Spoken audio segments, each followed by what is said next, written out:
Eu sou o professor Vinícius Braz, professor de Biologia da Rede Estadual de Ensino. Estou aqui hoje mais uma vez com você, aluno do ensino médio, para a gente dar uma sequência nas aulas de Biologia, só que com foco no Enem. A nossa primeira aula que a gente vai tratar hoje vai ser o ser humano e o meio ambiente. Essa matéria, ela vai estar inserida dentro da competência diária número 3 da área de Ciências e Natureza, da matriz de referência do Enem, que fala associar intervenções que resultam em degradação ou conservação ambiental a processos produtivos e sociais e a instrumentos ou ações científico-tecnológicos.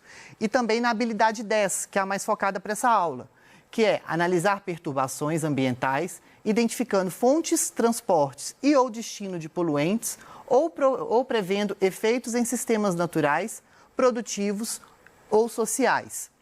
E o enfoque da nossa aula de hoje, o nosso principal objetivo, nós vamos identificar os principais biomas brasileiros, tá? E caracterizar os diferentes domínios morfoclimáticos do território brasileiro. Que é importante a gente saber o país que a gente vive e caracterizar a nossa vegetação, saber os nossos biomas que compõem o nosso país e o nosso estado de Minas Gerais. Para a gente dar início, a gente tem que saber o que é bioma. A gente ouve muito falar o que é bioma, mas o que realmente é um bioma? Bioma, eles vão ser ecossistemas típicos de determinados padrões climáticos que apresentariam fauna e flora semelhantes. Quando a gente vê lá nos níveis de organização dos seres vivos, nós sabemos que um indivíduo, quando eu tenho no mesmo local vários indivíduos de uma mesma espécie, eu vou formar uma população. Quando eu tenho mais de uma população em um local, eu vou ter uma comunidade. Quando eu tenho uma comunidade, um conjunto dessas comunidades interagindo com o meio ambiente, a disponibilidade de água, disponibilidade de luminosidade, temperatura, índice de chuvas, eu vou ter um ecossistema. E esse ecossistema, quando ele é característico de uma determinada região, eu chamo ele de bioma. No mundo, nós temos alguns biomas que vão ser maiores, como florestas tropicais, que está aqui em verdinho no mapa, as savanas, desertos, os polos, do Polo Norte e o Polo Sul, chaparral, campos, florestas temperadas, florestas de coníferas e as tundras. Nosso enfoque na aula de hoje vai ser os biomas do nosso território brasileiro. Mas antes da gente iniciar esses biomas brasileiros, a gente tem que saber que os biomas, eles sempre são compostos por comunidades clímax. O que é uma comunidade clímax? Em um processo de sucessão ecológica, você já deve ter visto nas suas aulas de biologia, quando uma população ela vai começar a, digamos, a povoar uma determinada área que foi degradada ou até mesmo que foi devastada, até chegar à comunidade final, que vai ser essa comunidade clímax, a vegetação original, ela sofre por um processo de devidas sucessões, onde novos seres vivos vão estar inserindo e vão estar habitando esse local. Isso, então, nós chamamos de sucessão ecológica. Então, nesse desenho aqui, o que a gente tem? O início de uma sucessão ecológica, onde eu tenho aqui, pode ser uma região vulcânica ou depois fruto de um processo de desertificação. Quando ela é povoada por líquens, que através dos seus esporos chegaram até lá, esses líquens, então, juntamente com a ação do intemperismo, vão fazer, então, surgir um solo mais frágil. Com isso, vegetações menores e que necessitam de uma maior disponibilidade de água, como o exemplo de musgos, vão ser as espécies pioneiras desse local. Daí, então, até chegar à comunidade clímax, até chegar ao ecossistema em si, vão se passando por longos e longas sucessões. Outra coisa também que vai estar interferindo nos biomas são os fatores abióticos. O que são os fatores abióticos? Abióticos são fatores que não têm vida, água, luminosidade, temperatura. Então, esses fatores abióticos, eles vão influenciar nos fatores bióticos. Se eu tenho pouca disponibilidade de água, ou eu não vou ter ser vivo, ou eu terei seres vivos que são o quê? Adaptados a viver em ambientes que tenham falta de água. E determinantes climáticos como temperatura, pluviosidade e umidade vão ser característicos também para esse determinado ecossistema e vão dar, digamos, a cara desse bioma. Bem, vamos ver então retratos do Brasil, que vai ser os nossos biomas. A gente sabe que o Brasil ele vai ser um país com rica biodiversidade. Nós temos várias espécies que podemos encontrar em outras partes do mundo, mas também a gente tem várias espécies que a gente fala que são endêmicas, ou seja, a gente só encontra aqui no nosso país. Nós temos 6 grandes biomas: floresta amazônica, caatinga, cerrado, pantanal, mata atlântica e pampas. E a distribuição geográfica delas, gente, não é homogênea. Elas vão ter várias áreas de transição e alguns biomas podem estar disponíveis em um extremo do país e em outro extremo. Mas existem também algumas áreas que a gente chama que são áreas parcialmente sobrepostas, que são áreas, digamos, de transição e que vão ter mais de um bioma que vai influenciar naquele tipo de vegetação ou naqueles fatores climáticos e, com isso, vão ter um visual típico, como, por exemplo, o Lavrado de Roraima, a Mata de Cocais, que fica no norte aqui do Maranhão, e a Mata de Araucária, que fica na região do Paraná e do Rio Grande do Sul. Vamos, então. O bioma de Minas Gerais, nós sabemos que a maior parte de Minas Gerais ela vai ser de cerrado, é o nosso bioma, principalmente aqui da região metropolitana, seguido também de uma grande parte de Mata Atlântica, quando a gente passa mais para o lado do litoral. E ao norte de Minas, então, nós temos o quê? A Caatinga. E algumas regiões de transição que a gente tem, nós temos também os campos rupestres, que vai ser uma variação do cerrado, que vai ser a transição do cerrado com a Mata Atlântica. E a gente vai ver ela daqui a pouquinho. Bem, o primeiro bioma, então, que a gente vai trabalhar é a floresta amazônica. Ela, cerca de 60% dessa floresta, que é um tipo de floresta pluvial tropical, uma floresta tropical porque ela vai estar entre os trópicos, e pluvial porque o índice de chuvas dela vai ser bem regular. Então, cerca de 60% dessa floresta tropical, ela vai ser no Brasil. E os outros 40% vão estar distribuídos ao norte da América do Sul. A pluviosidade e temperatura são elevadas, nós temos grande biodiversidade, existem espécies endêmicas naquela região, espécies ameaçadas em extinção. Intensa ciclagem de nutriente, pelo fato do solo da Amazônia ser pobre. Mas como assim o solo é pobre, mas tem tantas espécies? Por isso que há intensa ciclagem de nutrientes. Os nutrientes, então, a matéria orgânica ela vai sofrendo várias passagens e decomposição através dos micro-organismos.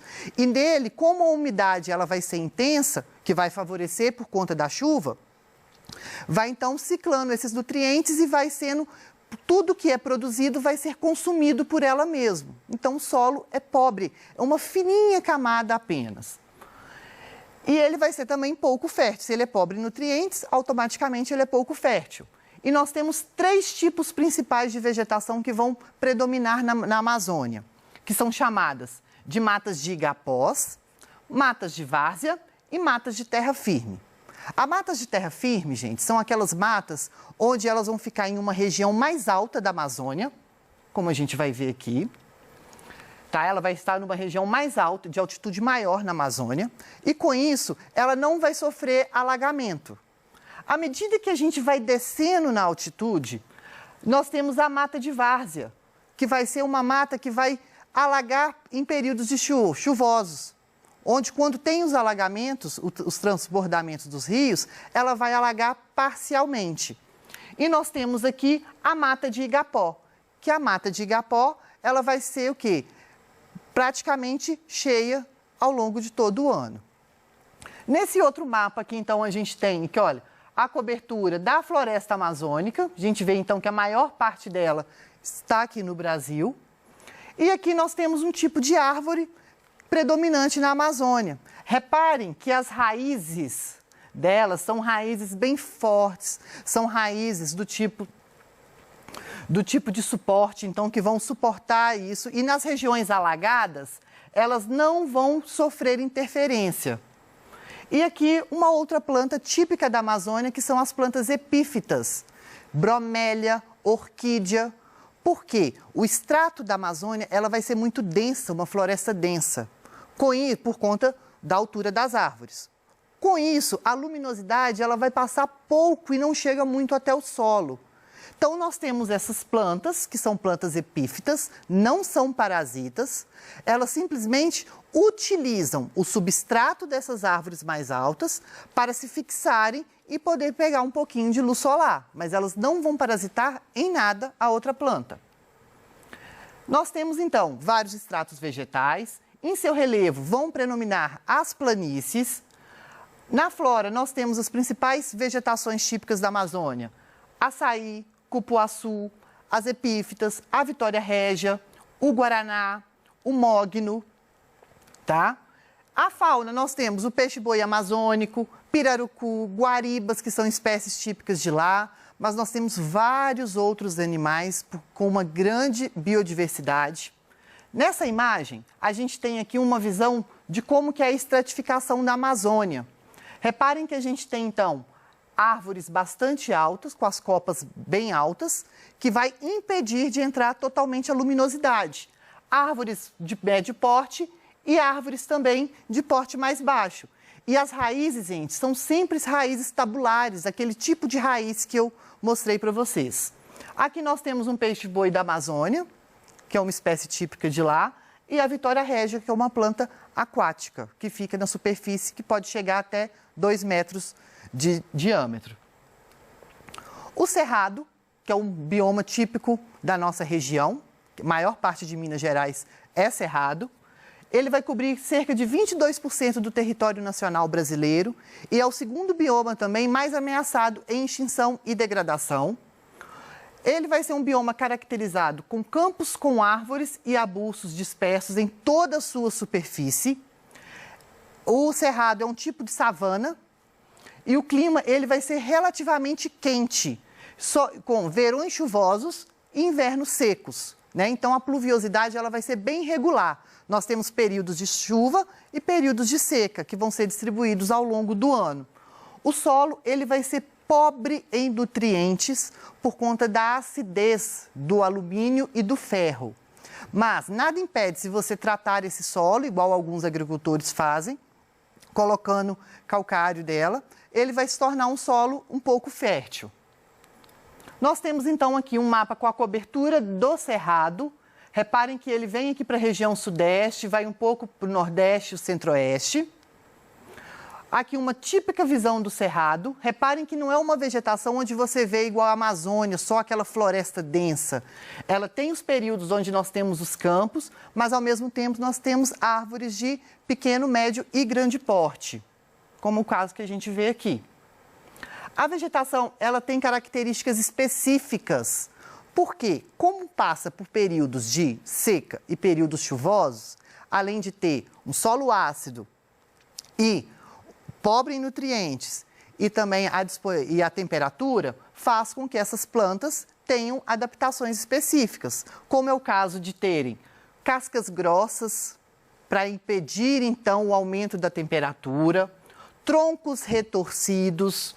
O sistema radicular, as suas raízes, elas são bem profundas em busca de buscar água mesmo. E as folhas, elas são folhas que a gente fala, são coriáceas. São aquelas folhas onde a gente vê que ela tem uma espécie de uma cera, de um couro bem resistente. E isso vai impedir a perca de água por conta das altas temperaturas. Flora específica, o pequi, o buriti, a caatinga, o ipê. São árvores típicas do bioma cerrado. Então, aqui, olha, essa árvore aqui, igual eu falei com você, olha a casca dela, como ela é bem grossa. Isso, então, é uma estratégia dos vegetais.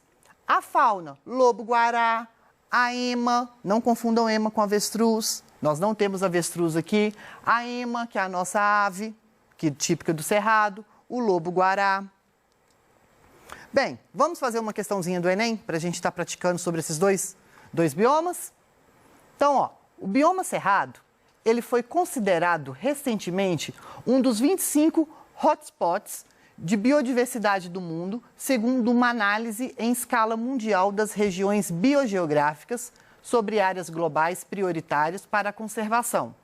O conceito de hotspot foi criado tendo em vista a escassez de recursos direcionados para conservação com o objetivo de apresentar os chamados pontos quentes, ou seja, locais para os quais existem maior necessidade de direcionamento de esforços, buscando evitar a extinção de muitas espécies que estão altamente ameaçadas por ações antrópicas. A necessidade desse tipo de ação na área mencionada tem como causa a intensificação da atividade turística, implantação dos parques ecológicos, exploração dos recursos minerais, elevação do extrativismo vegetal ou expansão da fronteira agrícola. Então, quando ele fala do bioma Cerrado, está falando que ele está sendo considerado um dos 25 hotspots, que vão ser aqueles pontos quentes. São áreas, então, que vão estar ameaçadas de extinção, que tem que ter um maior cuidado, uma atenção redobrada, digamos assim, sobre esse local. Então, está falando, a necessidade, então, desse tipo de ação na área mencionada tem sobre qual causa, gente? Nós sabemos, então, que o Cerrado, ele é um bioma do tipo savana, né? E vem passando por um intenso processo de desmatamento, desde a segunda metade do século XX. A atividade que gerou esse tamanho impacto ambiental foi a chegada da soja no centro-oeste. Por isso, a ação que aponta corretamente a causa do desmatamento é a que aborda a expansão da fronteira agrícola. Por quê? O solo do Cerrado, igual eu falei, ele vai ser pobre, ele não vai ser pobre em nutrientes e ele é ácido. Mas se eu conseguir neutralizar, tratar essa acidez, ele é um solo considerado fértil para o plantio de soja, de milho. Isso, então, fez com que a atividade agrícola ela se expandisse nesses campos de plantação. Então, a alternativa correta vai ser a letra E, que vai falar da expansão da fronteira agrícola. Bem, pessoal, espero que tenham gostado dessa aula. Na próxima aula, a gente vai ver os outros 4 biomas restantes do território brasileiro. Até a próxima!